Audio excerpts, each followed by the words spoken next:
Coming in live. Here we go. All right, welcome everyone.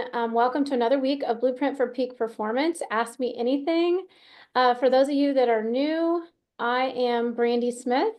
I am the founder of Perfect 10 Physical Therapy and Performance Training and Perfect 10 PT Academy, online courses for coaches, parents, and athletes.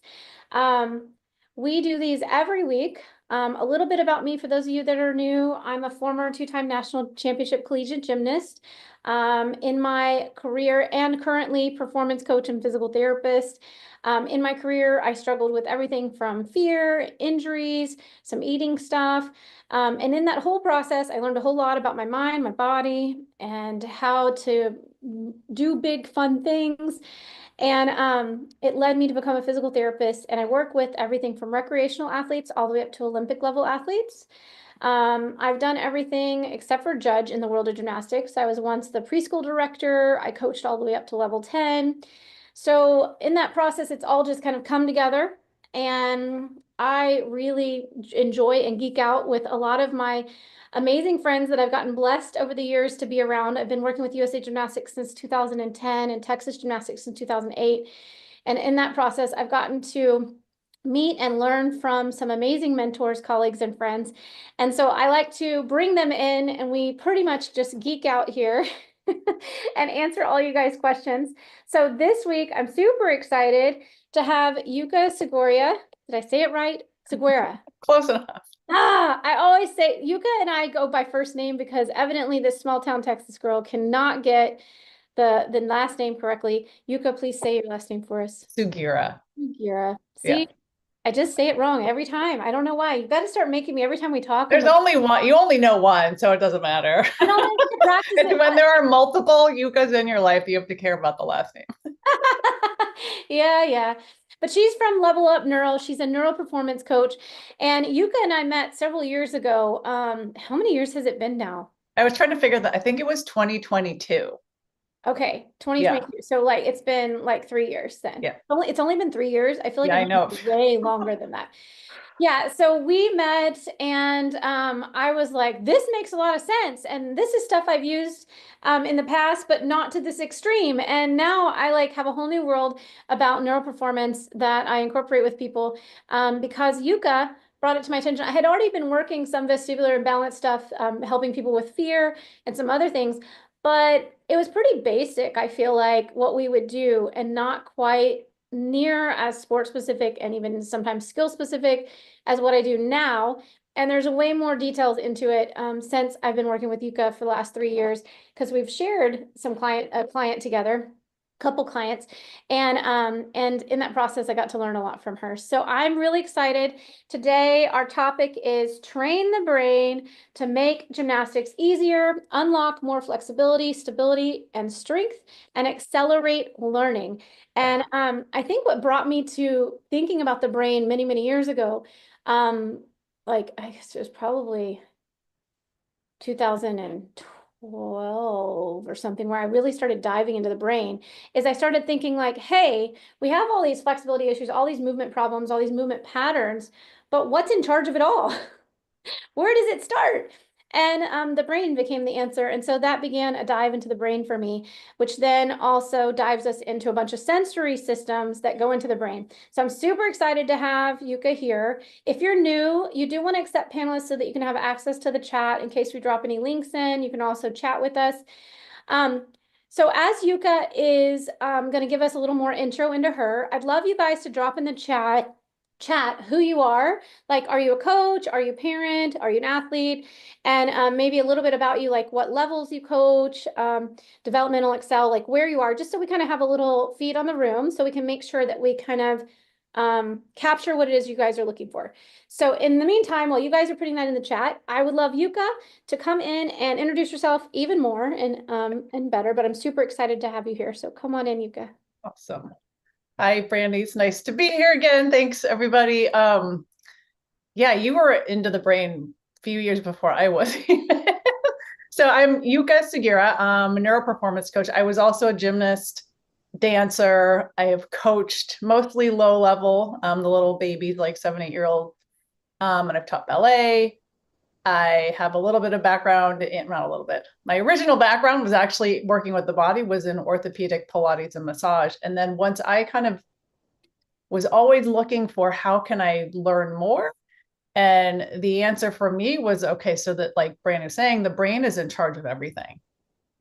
And the course of study that I took was all about how can you optimize the brain? How can you turn it on in specific ways? How are there very specific parts of the brain that can help the body and change muscle tone and change function, change balance, all these things? And so I started learning that. I was like, oh, this is so powerful. And we're going to do some drills today. So hopefully you're ready to stand up and do a little bit. I do have slides. And then I kind of took it into the gym where I was I still coaching at that point? I don't remember. Maybe I was, maybe I wasn't. But I took it in the gym and did some labs with the kids. And that's where I was like, okay, this is going to be one of the things that like frankly makes gymnastics easier, makes coaching easier, which there are very few things that you could say makes it easier, but investing time in like actually trying these drills, you will find a difference. So, and I'll share a little bit along the way as we go. And I'm going to actually check the chat too, because I'm also curious who's here. Yeah, so what we have, it looks like we have some Excel Diamond Coach, Coach Compulsory level 2 through 5, more an Excel parent, Okay. Parent of level 9, Team Director Coach, all levels, Excel Got it. currently. Dancer, we have a dancer in here. Welcome in. We love our Awesome. dancers. And then coach of all levels. So yeah, so Okay. we've got a little Great, good, great mix. Okay.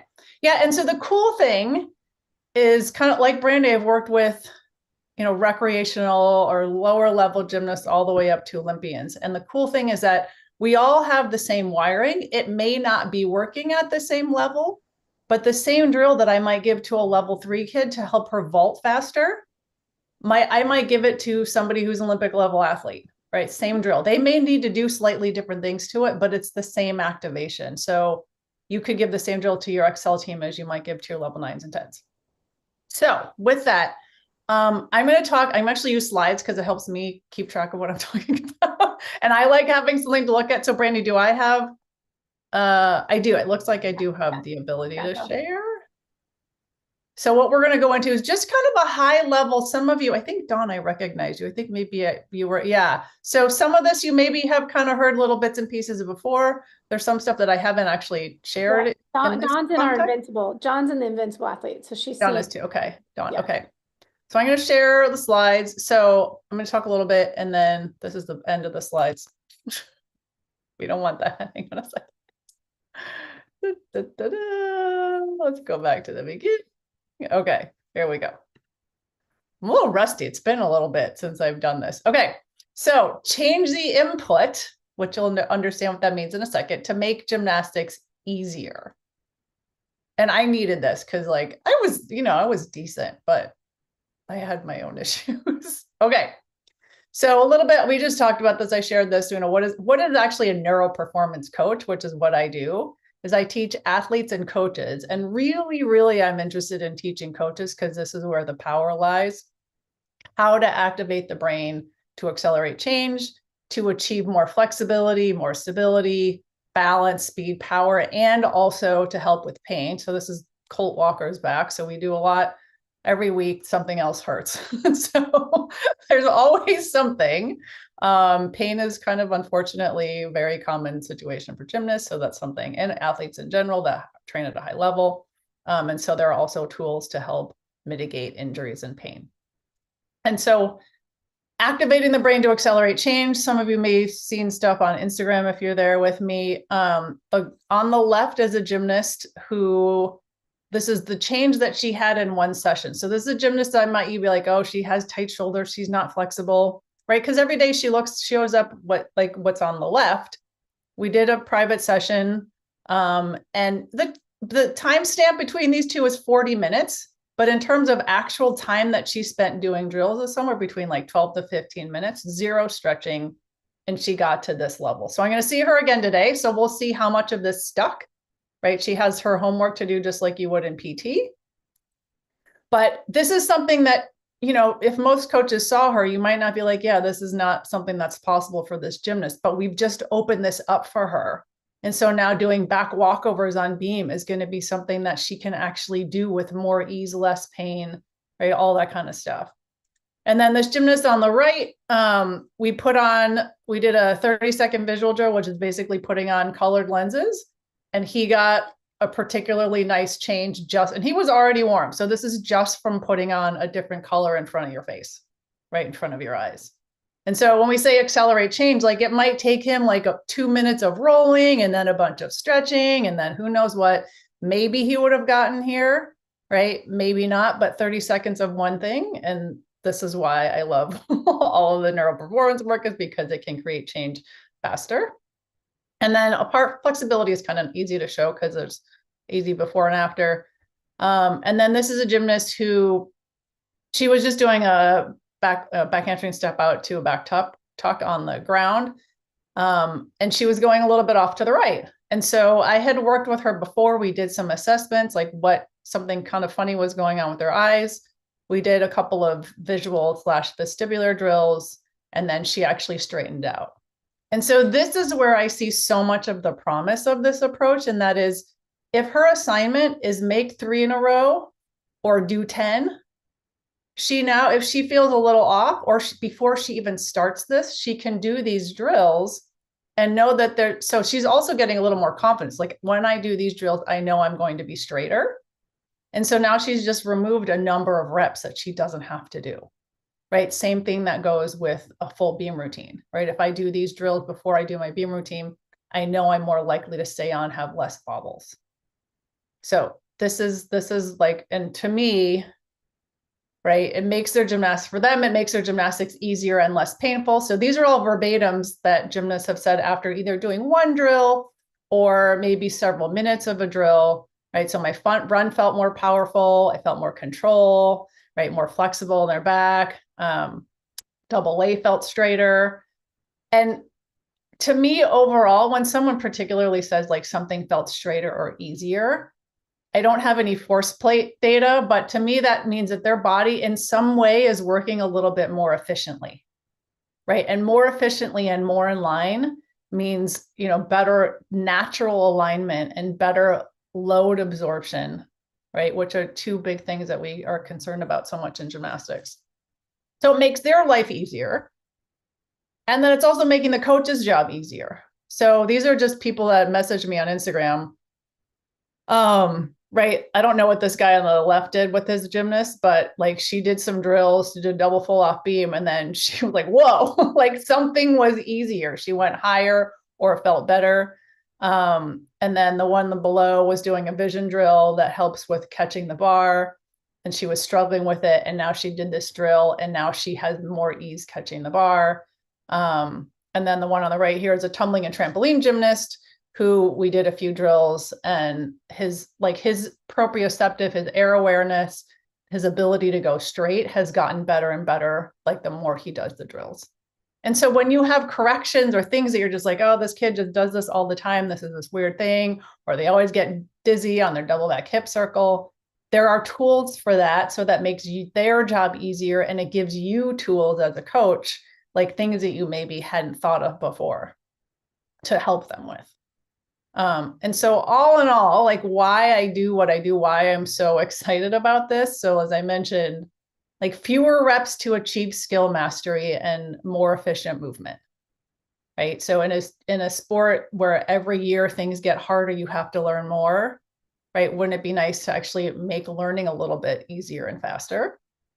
So that would mean fewer repetitive stress injuries, or doing things less times, less pain, and then generally more ease, right? So both physical and mental. So that's something that we don't really think about in gymnastics. I know Brandi does, right? Probably. And like, how can we actually create ease in a sport, even if it's just here and there, or maybe it's throughout the whole practice, like in a sport that is nothing but that, right? It's like the opposite. It's like pain, struggle, fear, all this stuff, right?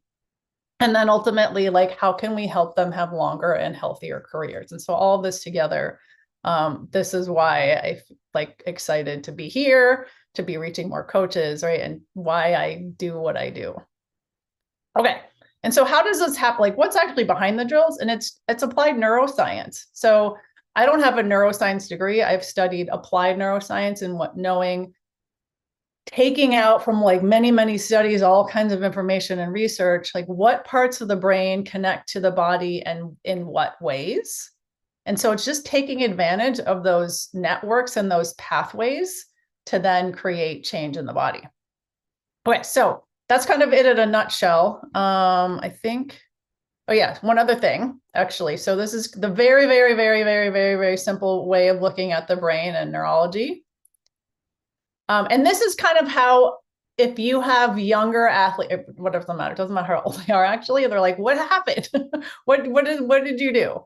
And so this is kind of a really easy way to explain and for you to understand like what's actually happening. So the nervous system does three things. It takes in information, right, from our senses, our visual system, what we hear, what we see, what we smell, all of that. So it's taking that information in, it's taking in information from our vestibular system, our inner ear, which is super critical for balance, for posture, for stability, taking information from our joints, all of that. And then the brain, like a little computer, is taking it in, it's processing it. What does it mean? Have I seen it before? Am I safe? All of this stuff. And then based on all of that, it's making a prediction about what's going to happen. And then it makes a decision on what should I do as a result of all of this, right? So if I hear like a loud dog barking over here and that sounds like kind of crazy, I'm going to look, I'm going to hear. I know from my history that that's probably not something that I want to run towards, right? And so my decision is like, oh, I think I'm going to go this way, right? And that's happening at like super split second, right? So then it creates an output, in this case, round off, but but the output could be, it could be a voluntary movement, it could be involuntary.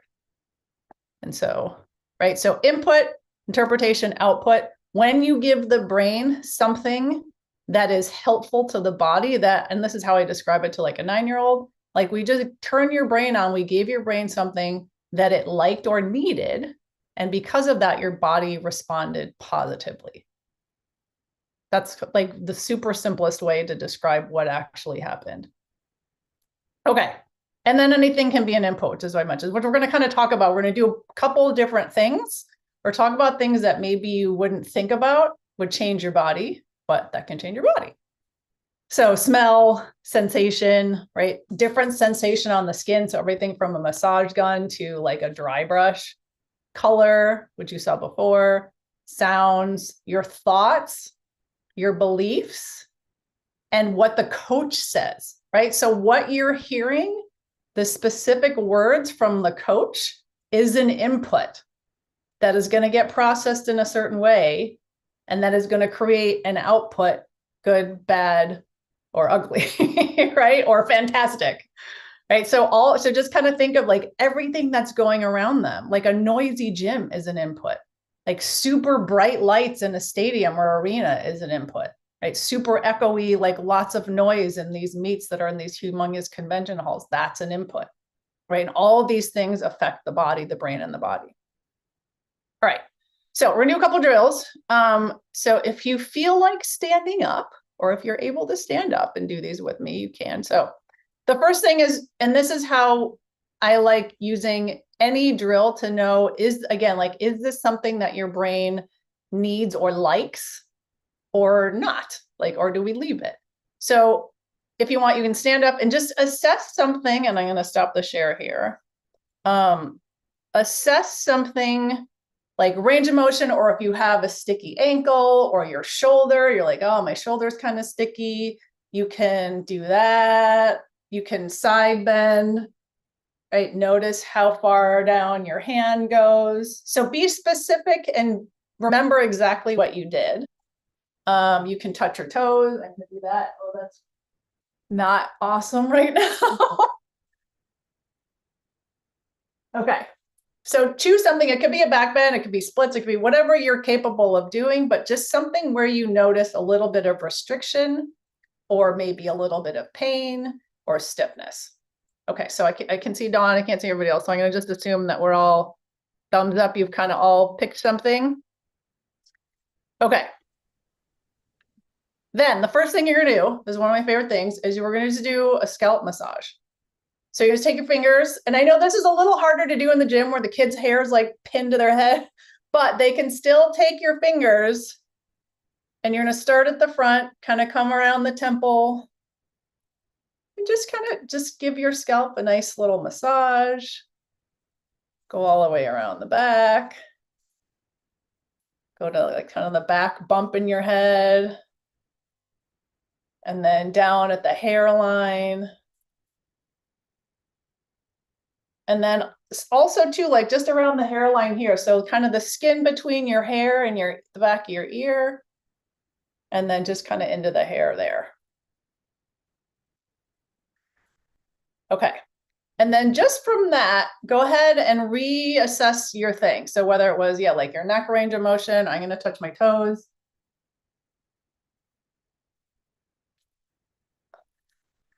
And then give a thumbs up in the chat if you felt a difference.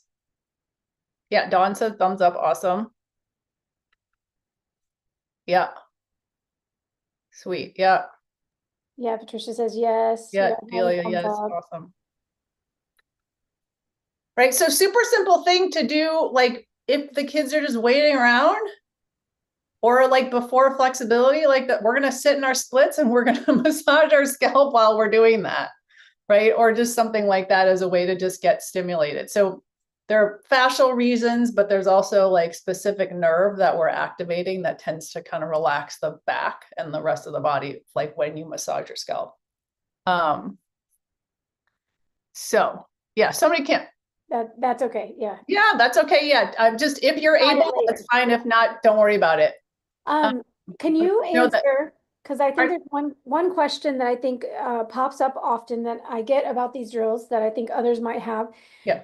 Is can you answer, well, okay, this is great. So I improved my range of motion, but how long is it going to last? Yes. That's the thing that people love Thank to you ask. for asking that. Oh, yeah. Can we talk a little bit? Because that's something I probably have to answer a lot.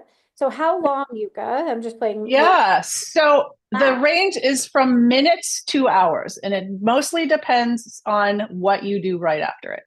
Right. So for gymnastics in particular, like if they're going to do this drill, we'll do another one before, let's say they're going to do like a series on beam, or they're going to even just do their beam routine.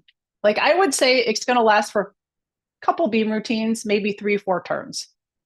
So several minutes, right? In a single rotation. So how, like in my ideal world, we would do like 3 minutes of neuro drills at the beginning of an event rotation. And then maybe 10 minutes in, you do another kind of 1 or 2. Like again, this is like 30, 45 seconds. And then maybe another third of the way in, you do that again. Right. However, so that's kind of an ideal case, like if you have drills that specifically help things, but you can also get the effect, like so this is anecdotal, I'm older, and so I'm older than like 15. So it takes more stimulus often for like the older we are, often the more we need. But for me, if I do roughly, I get to the gym early enough and I do like all of my warm-up things, like maybe 6-7 minutes worth of neuro drills. Like when I do high intensity work for the next 45 minutes, 40 minutes, I actually can feel a difference. Like the days that I like actually do the drills that I know do well for me, I'm like, oh yeah, that class was easier. So you could do several minutes and then it could last for the entire practice, or maybe like part of practice. And then the way to make them stick is to do them just like you would like a PT exercise, right? Frequently. And so again, the beauty of either gymnastics practice or dance class is that you can actually introduce them or redo them, do your reps while you're waiting. Right. So if I have a gymnast, and it's hard, and this is where it's so important that the coaches learn, because it's hard when I work with individual gymnasts. I'm like, the ideal case is you're actually doing, or figure skaters or whatever they are, is that you're actually doing these during practice. And they're like, well, no one else is doing them. And I don't know if my coach is going to be okay with this. This is why I want the coaches to understand why the value. But the ideal situation is like, well, while you're waiting for vault for your next turn, can you just get in another set? like spend 30 minutes, 20 seconds, or not 30 minutes, 30 seconds, 20 seconds doing this drill. So the more they do them, and so the typical for like a gymnast that I might give them is like maybe 6, 7 minutes worth of drills, maybe 10, right? 10 at the higher level worth of drills to do every day, or at least every day they come to the gym. It's not a lot. It doesn't take a lot to create change, particularly if they're under 30, which I'm assuming. Yeah. One thing I was going to say, the way I look at it is like you're stimulating a new area of their brain, and then you're asking them to use that new stimulation in gymnastics. Yep. And so that's like building a new muscle. And when I first do, push-ups for the first time ever, I can only do maybe 5 or 10 or 20, but I can't do 100, right? But if I build up my muscle strength, right, I build up that firing pattern for my brain to the muscle over time, then I Yeah. can build up the numbers that I can do or how long it will last. So kind of the Right. thoughts that I always kind of talk about is this idea that if we stimulate a new part of your brain with one of these activities, with whatever sensory input we put in, whether it's visual, vestibular, or tactile, like we just did, like tactile touch, that you're creating kind of a new highway and a new stimulation, and then you're using it. And then it's important in order to have carryover is to do it again. So it's Yes. like Yep. use it until it's tired and it's not working anymore. And then now remind your brain again Yep. and use it. And now the period of time that it works will last longer and longer because in theory, we're creating kind of a new highway. Part of your motor map or your map of me is getting activated, and it now becomes kind of how you do gymnastics. So like if I activate this Yep. before I do a flick lay, right, then part of my map of what it means to do a flick lay will gradually become, all the things I activated with it, if that makes Yep. sense. So it's like, it's very Pavlovian in my mind, is that if we keep giving you the bell, eventually I don't have to give you food to give you the reaction. So eventually I don't have to give you the stimulus, which is this or the eye drill. Eventually it'll just be like, oh, it's Right. playtime and this It's is part of there. my map. I'm just going to do Yep. it. Yep. But it does vary. And I think that this goes into, so you agree that's kind of how you describe it as well? Yeah. Yeah. Other, We're basically like, I also describe it a little bit as like if you're barbecuing, you're putting on a little bit of lighter fluid, right? So maybe you need lighter fluid, or maybe you need whatever magic you need. I'd never do this, so I might not be talking about this. I'm in Texas. We do barbecue. Yeah. So But like whatever you need to start a good fire, Mhm. right? Maybe you need a little of this, maybe you need a little of this. Yeah. Over time, right? Like maybe it's not the best, but over time, like you're feeding that into it and it's going to be able to sustain itself.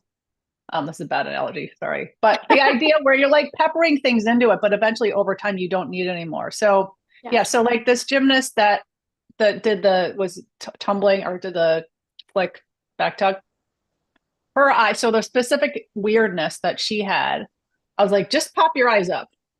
And instead of going vertical, they actually went off to the right. Right. Yeah. Right. And so I'm like, well, that's not normal. Right. So now every time she goes back, her eyes are going to go this way, which is going to send her head this way. Yeah. And so to me, that says the muscles that keep your eyes going this way are too weak. And so so for now, we're going to do these drills right before. So for the moment, you're going to get to better like parity between the left and the right. But over time, the more you do these, the more you do these, the more you do these, now they're going to actually function correctly, like strengthening a muscle. And then, which it is actually affecting your Yeah. muscles. In this So case, now she does it. Yeah. So now she won't need this anymore. Right. I mean, even if you think about Yuka, though, some of your other drills, which we'll go into more, when you're talking about we're activating one side of the spine more than the other, or if you go, Mhm. it's that same thing that eventually what you are creating is more balance. Because what I've Right. seen when you and I work together, my background originally would come from more the muscle and movement impairment, muscle imbalance kind of situation. And then we do the vestibular drills. I'm like, oh, look at that muscle. It's more evenly firing. It's firing, in sequence where it's supposed to fire. Whereas before it was, like atrophied in some ways because the brain Right. wasn't firing properly, or, the water hose was a little kinked, like Yes, exactly. Yeah, where it's exactly. just like Exactly. direct flow. Yeah. So it's like you kind Yeah. of like with these drills, one way I put an analogy is you kind of clean out the water hole so that the water can flow. And now Right. all of a sudden the nervous system, the flowing better because everything's flowing. So then Oh, I everything. love that. I love that. Yeah. So So yeah, if you've got a hose on the left and a hose on the right, and the hose on the left has a little bit of a kink, the garden on the left is not going to grow as well as the garden on the right. And so, yeah. right, you're clearing up the hose, so now both gardens are going to grow Right. So like like we've seen like well. with Yeah. coping, like the shoulder blades will even out because we've done these drills. Yeah. Um one thing I did think we wanted to really kind of comment because one person was saying like, and this person has a lot of extra stuff going on neurologically anyways, but this aspect that sometimes our experience with a drill could like the results could go long periods at times where it doesn't and I'm gonna give my theory and I want to hear your theory too, Yeah. but like, it might be like, okay, I did this drill and wow, my hip flexors are feeling amazing. This is something that Yuka knows I struggle with, and we do drills for me sometimes, but like, oh, my hip flexors are feeling amazing and I'm great for like a whole week and I went to the gym and I did this thing and everything was great. And then I spent 5 hours this week in front of a ring light doing this thing. And on top of that, my kids got this thing and I've got this thing due and I've got this other thing and I sat for this thing at the computer. All these things happen. And now all of a sudden I'm like, I do the drill and I get like an hour of relief. And then the next time I get, whereas I went like a week where whatever. So why might someone get a variety of range within the same individual Yeah. of results? And I just want to pop in one quick theory and then I want you to explain. Yeah. To me, you have to, in my brain, you have to realize that like you could have that picture where we're taking all these senses are coming in. I've got my visual, I've got my tactile, my touch, I've got my ears, my auditory, I've also got my vestibular system, the proprioceptors in my little joints. I have my thoughts, which are highly affected by my sleep and my stress and whether I'm fueled. All kinds of things affect my thoughts. So the question always to me is, you know, depending on what input is happening, I could have a whole lot of input. And we talk about it, and the thing is a lion, right? We talk about the lion. So if my lion is really big or I'm having a lot of input somewhere in my life, it could affect how much output I get and how much of a result I get from a drill because I'm Yeah. already getting so much more in. The brain is busy processing a lot of things, and the drill may not maybe be as long of a result as it would Right. be when, let's say, I'm on vacation and I'm Right. not speaking in front of the thing and my daughter's done with school and like life is good and she can sleep in and I'm not having to get up early to drag her out of bed. Like life is, these are all real truths, by the way. Yeah, yeah, exactly. Yeah. So the But way, yeah, so the way that so the lion in the room, another analogy is a threat bucket. Like yeah, not, it's kind of right. So all of these things, so like your kids, your relationships, school, like am I sitting in front of a bright light for several hours that I don't really like doing? Am I sleeping? Is my nutrition? All do I have a meet coming up? Do I have an yeah. exam the night before a meet? So all these I was things about are to say kind of building up. the teenagers, how much Yeah, screen time they have, whether right, their friends are being quote unquote nice to them, what the social hierarchy's doing, how many things they have to do at school, getting ready for the meet, the right. boyfriend broke up with them, whatever it is, right? They're all part of their threat bucket. Yeah. So all those things can come in, and sometimes the more that you have going on, right, your brain is busy trying to just hold things in, and so things don't spill out. And so that the energy maybe that it takes or the level of stress or threat that your nervous system is feeling is creating a situation where something may not be that effective. And so in that case, right, so I have ways of measuring that a little bit. And sometimes it's just by asking what's going on or what's something that you want me to know that maybe I don't know, right, as a coach about what's happening in your life. Um, and then the answer is like, we have to figure out how to calm the nervous system down first. And then the drill may very likely be more effective, right? Because if somebody comes in, like if I do massage, I do massage. So if somebody comes in and I can tell that, or if I do some kind of assessment where I can tell, oh, their threat level, like their nervous system is just kind of up here. Before I do anything to their body, the first thing may be, let's just do some things that are going to calm your nervous system down. Right. And this can be the same thing for performance, right? For before a meet or before practice. So I know like So there are yeah, different things I do sometimes to calm the nervous system. You guys have heard me do like some breath work. I have some relaxation, mindful movement stuff we've done in the past.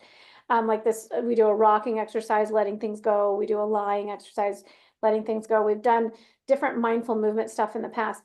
But do you have maybe like, because I know there's a few things. Do you have maybe one little thing that might be good? Because I don't know any one coach in here that doesn't have a handful of athletes that could use a just little calm down, chill pill reset before they even come into practice. yeah, Is there anything yeah. real So quick? this scalp massage is great. Mhm. Um, What about the removable breathing, lenses thing? yeah, covering, yeah, actually doing your covering your eyes. So basically, you make little Pringles for those of us who know what Pringles are, right? Out of your hands like this, and then just covering your eyes. Actually, we can all do this. So if you're able to, right? And the idea is to block out the light. Your eyes are closed. Your palms are not on your eyes. Your like little cups are basically like little goggles. And then ideally, you're doing this in a darker room, but you can do this anywhere. And then you just take like 3, 4 super, super slow breaths.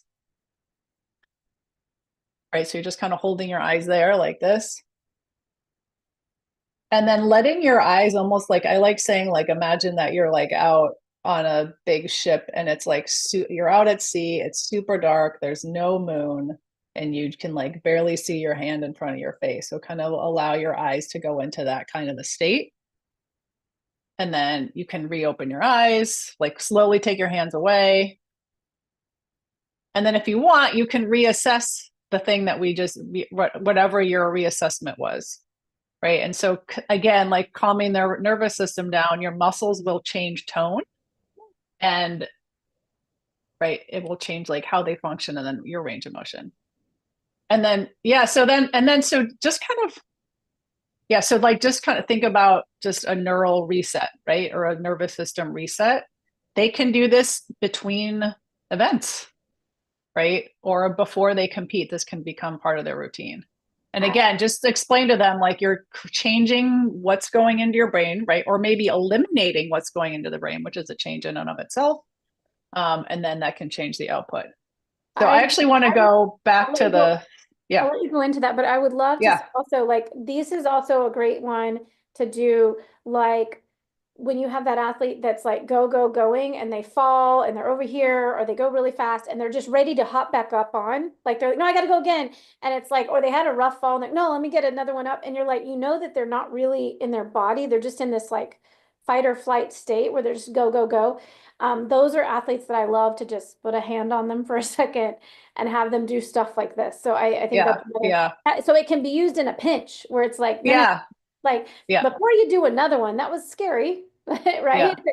And I get it. Or Like it, even just, yeah, like the body brushing, right? that's So another just one like, so scalp massage, and then you just continue through down the the body. entire body Yeah. and ask them to pay it. So it's basically like imagine you're putting on like 3 layers of sunscreen. And I want you to actually notice it as you're putting it on. Right. So put on a lot, like everywhere on their back, their legs. And this is just another way to just get like it can calm things down because the body's like, okay, here's where we are. Literally, that's what we're doing. And so that alone can help.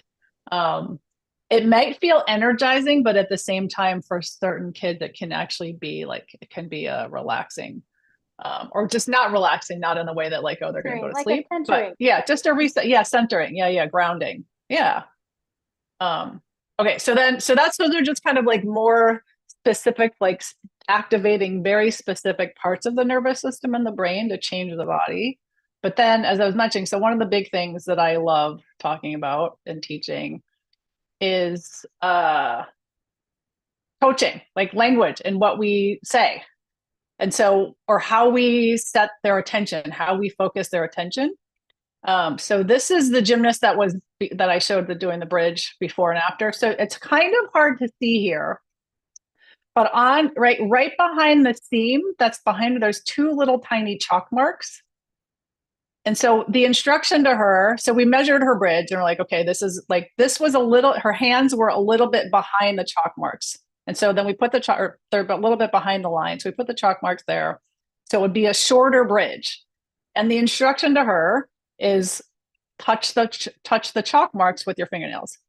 And then she overreached in the end. Right. So this was, and so I remember like I took the audio out of this one, but I was like, whoa, right. Cause this was not expected. She just by giving her brain something else, like an external focus, right? The dots, instead of saying like arch more, open your shoulders more, whatever else we might say to somebody like this, or just be like, okay, just try your best, right? We gave her something else to focus on. And then the next step is, okay, so you got that.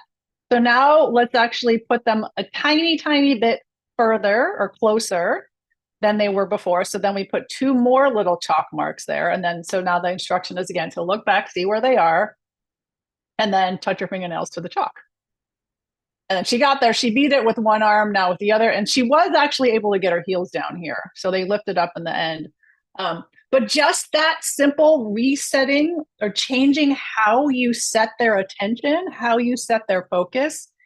Again, it's a different input, which is going to send signals down a slightly different pathway to the muscles, which is then going to change how she moves.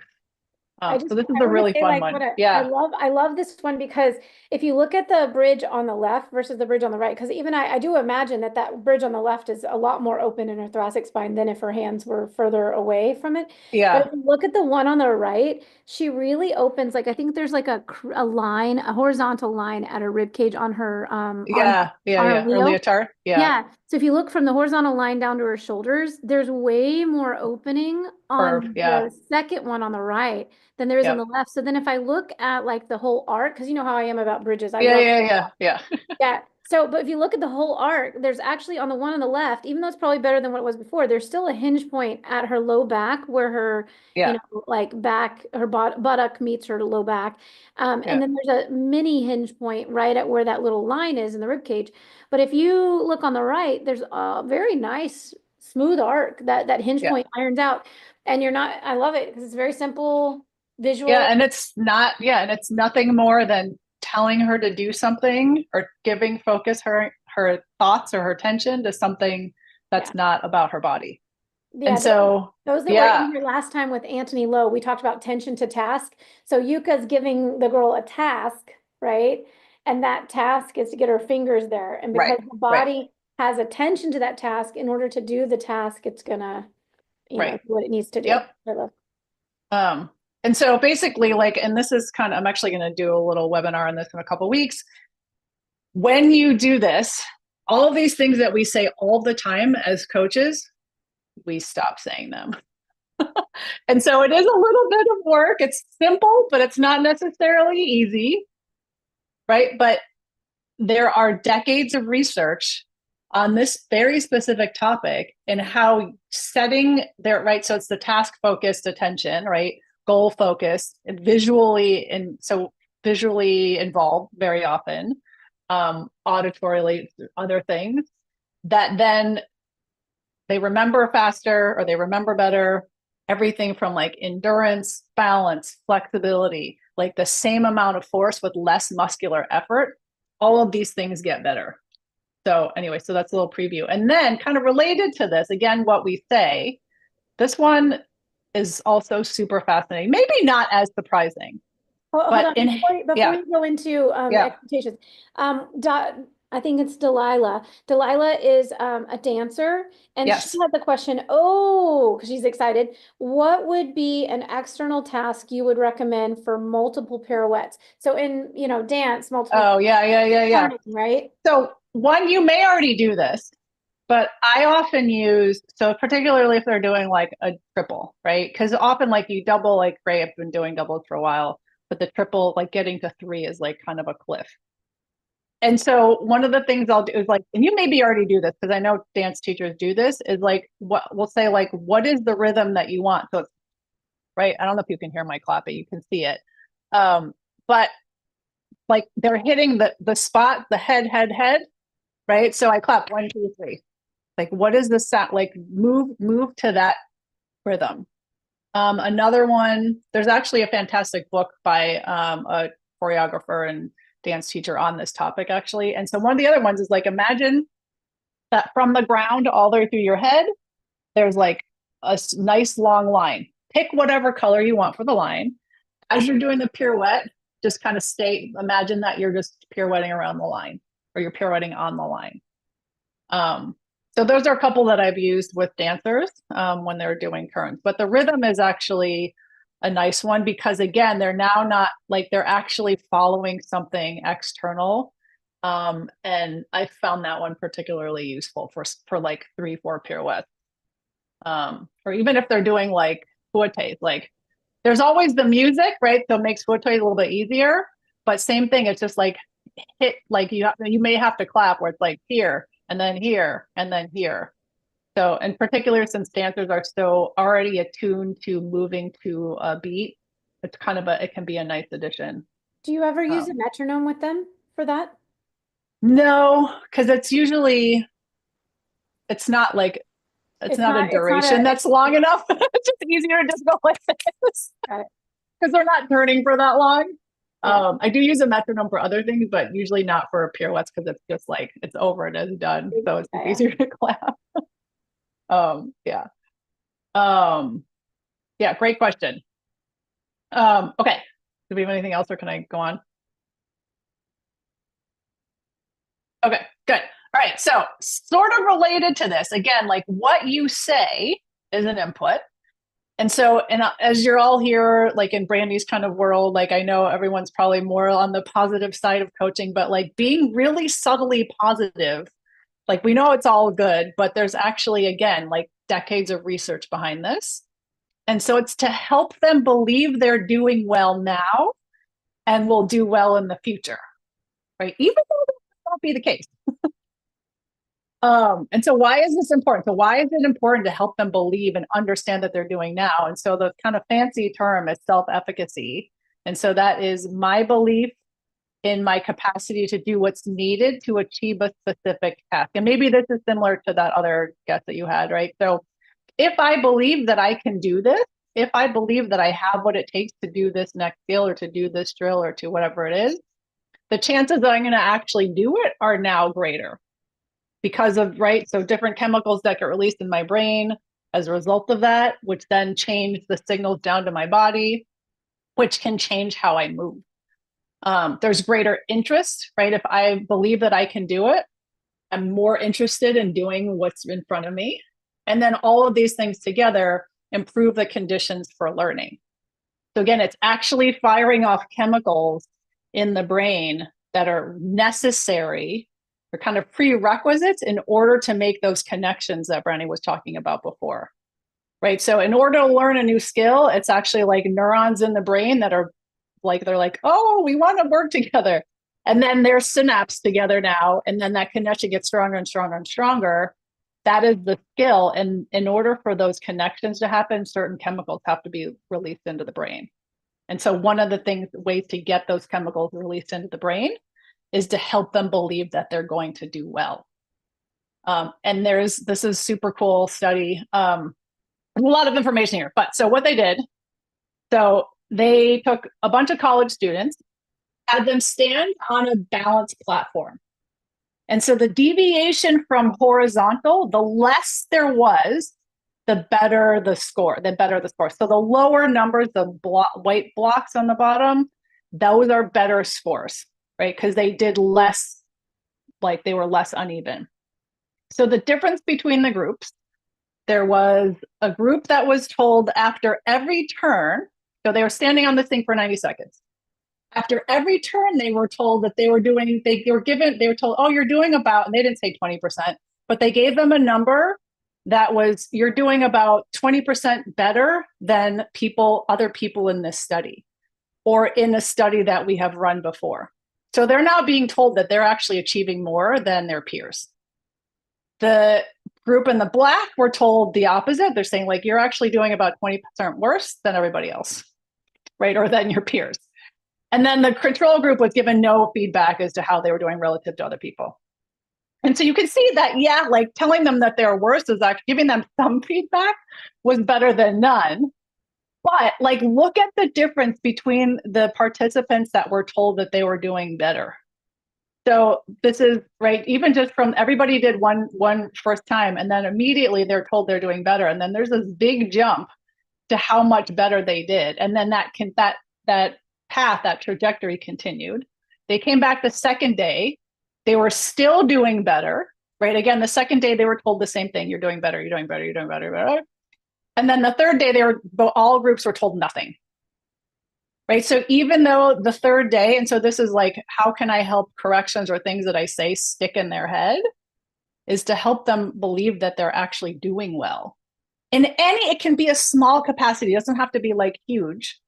But that's going to help them retain the changes, retain the learning that they did the day before and the day before. And so it's a little trickier when you have a group, because you can't be like, oh, you're doing better than so-and-so that you know and who's right next to you. So it's a little trickier. So there's a little creativity. So if you have ideas, Brandi or anybody else, of how you can promote this. So one example, so these are examples of things that you don't want to say on the left. What if you just told them you're doing better than I'd ever expect? Yes, exactly. Like, Yeah, you're doing better than I would expect on day 2 of training this new skill. Exactly. Better than I would expect. It takes time to get a kid, but you're doing better than what I've ever coached before. Like, right. Good job. Yeah, exactly. Yeah. So like you're picking up this drill or this skill more quickly than I expected.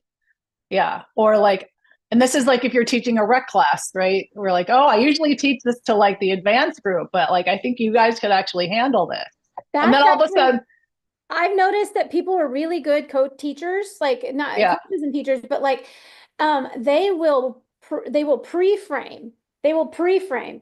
They'll say, I want to teach this skill, right? I'm going to teach this thing to you, but I don't normally teach it to the first time people come in. I don't normally teach this till I'm 10 lessons in, or this is midway through the year. I normally teach this, but I think based on what I've seen you guys, I actually think you guys might can do it, but we'll just see. I don't know. Right. I don't know, but they pre-frame it before they actually teach it. And I've noticed when they pre-frame it, myself included, and others all seem to like rise to the occasion faster. We're like, oh, okay. Yeah, like I want to hear. I feel the neurochemical hit where I get more interested in it. I'm like, right. Yeah. I think it's interesting. Our language on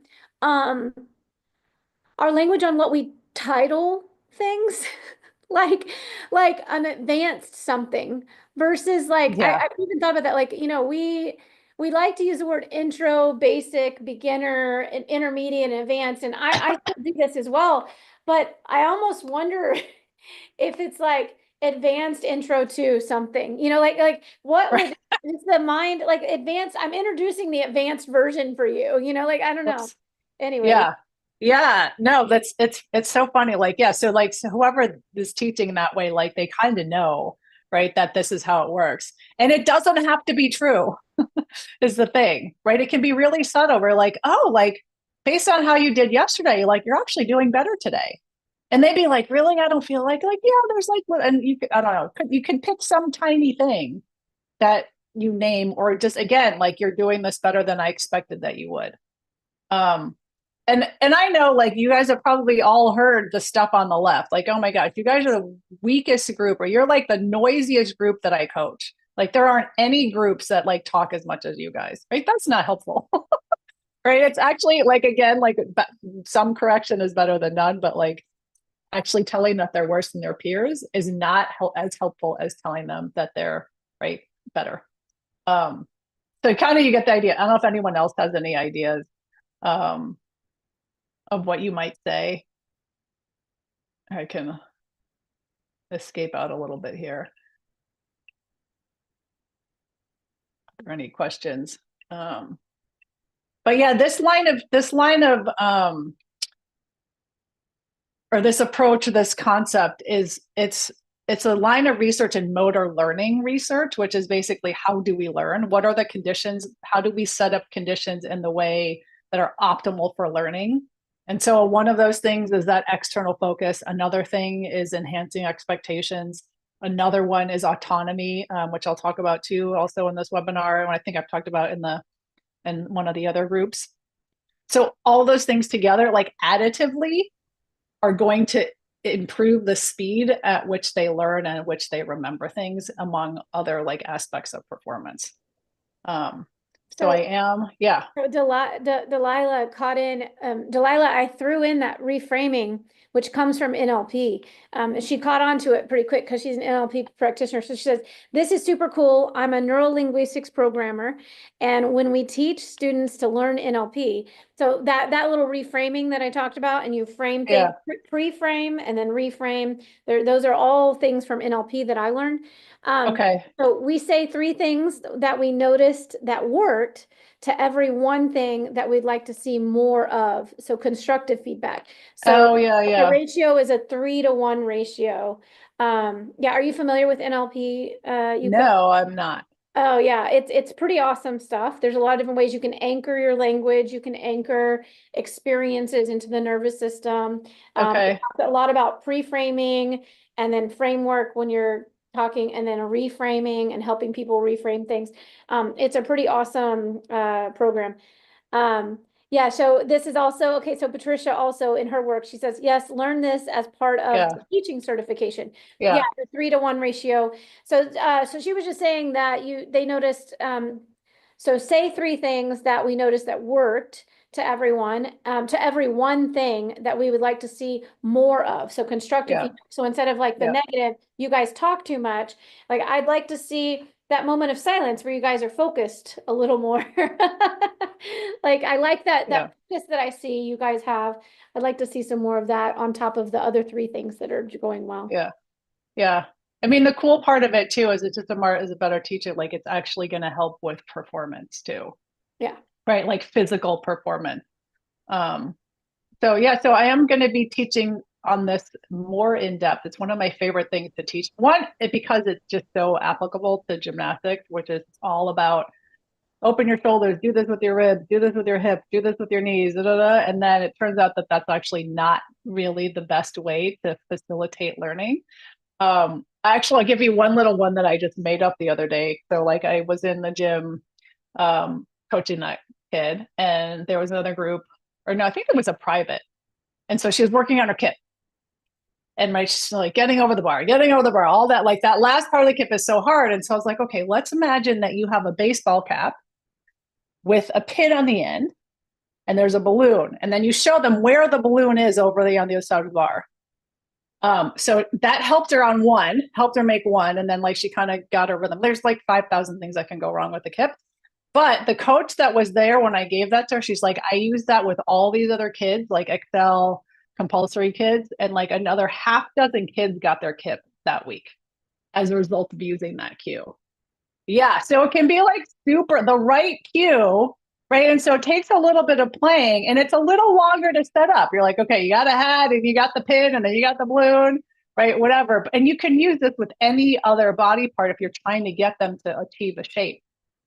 Like pop the balloon, right? And like they're like, oh, it's too loud, right? Okay, so the balloon is going to be silent, right? If that's like if that trigger. So like that's just the example of like how much easier it might make your job. And I hate coaching kips because like I can't see what's going on, but and that's why I came up with that. I'm like, oh, what's an idea that we can use to help her? But yeah, or even like shifting. Right? Imagine that you've got a little sticker on your hand. Make sure the sticker faces the ceiling at the end, right? Instead of saying shift your wrists, like it's just going to create an easier, like more muscularly efficient way of doing a skill. All right. Should I put the link in? Oh, you're muted, Brandi. I can put the link in. Yeah, that's what I was asking. Can you put the link for registration? Yeah. Okay, there it is. Yeah, so you could drop in the link for registration for those of you that are interested. It's coming up. When is the class? The 18th. It's a week from Sunday, and I realize there's some big Excel regional meets that weekend, so not everybody can make it, but I wanted to do it on a day because I have a bunch of folks in like Asia and Australia that always have to watch the recording. So I'm like, okay, I'm going to do it at a time where you guys can actually be awake. I use a loonie in Canada. What is a loonie? I don't know what a loonie is. We're not Canadian, Michael. What's a loonie? I know loonies are dollars. Isn't that dollars? Yes, money. Yeah, it's money. Okay. And if they make it, they get to keep it, right? So But You to put it visually on look the. at it to get their shoulders over the bar, right?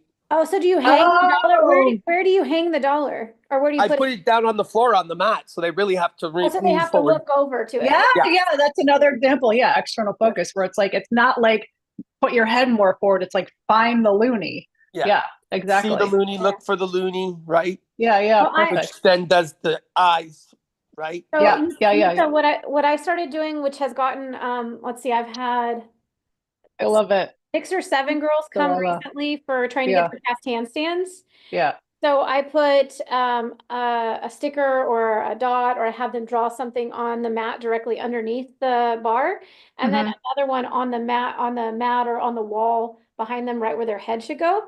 And so then when they do their cast to get the bend down, they look at the thing that's on the floor, and then when Yeah. they go into the handstand, they look at the wall. It has worked like every time. It's crazy. Yeah.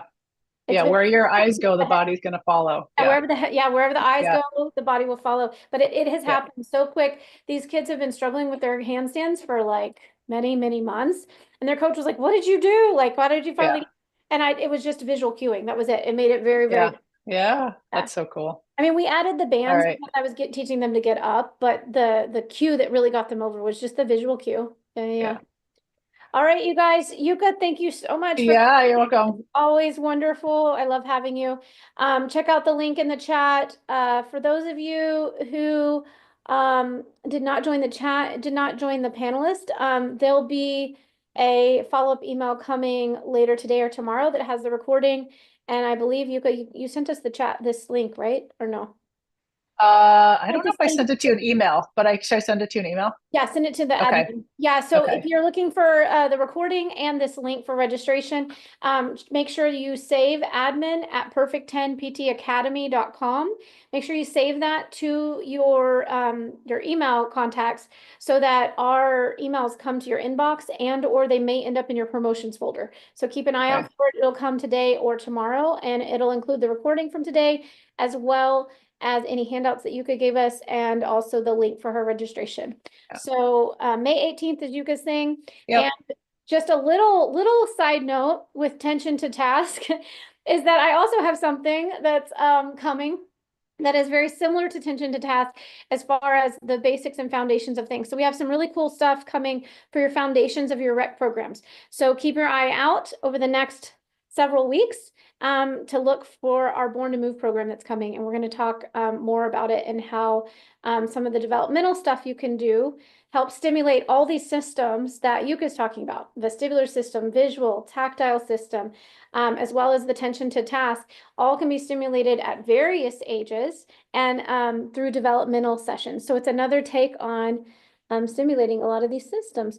Another question really quick: how do I participate in these? Oh, okay. So if you want to participate in the Blueprint for Peak Performance every week, you do have to register each week.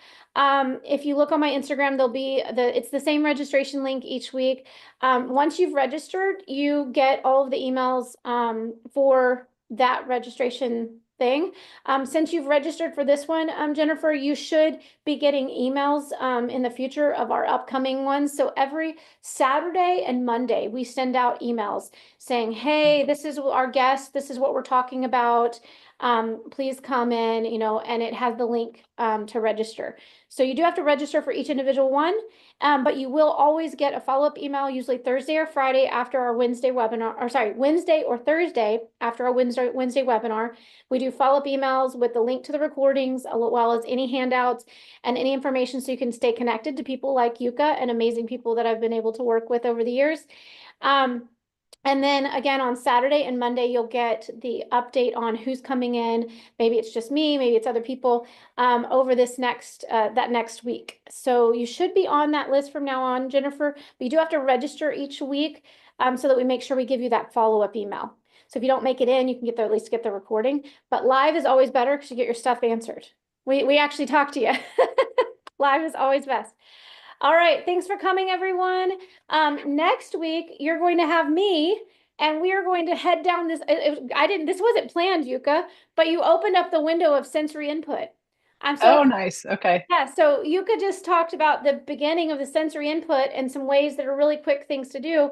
We're going to start diving down that over the next week or two here with me. So we're going to go into some more ways to train the brain and the body to connect together and get really integrated and start from the ground up when it comes to any level of athletes, including starting rec programs. Believe it or not, little hint, at 3 months. 3 months old. That's where we should be having some of our rec programs starting. So I'll drop and let that percolate. But 3 months old is when our immune system is strong enough to be in groups. And it is a pivotal moment that our gyms are missing. And a lot of people don't really know how to do that. And we're going to help with that over the next couple weeks. So thanks for joining, everyone. And Yuka, again, always Thank you. much. And make sure to send me the link so we can drop Yep. that into the follow-up email.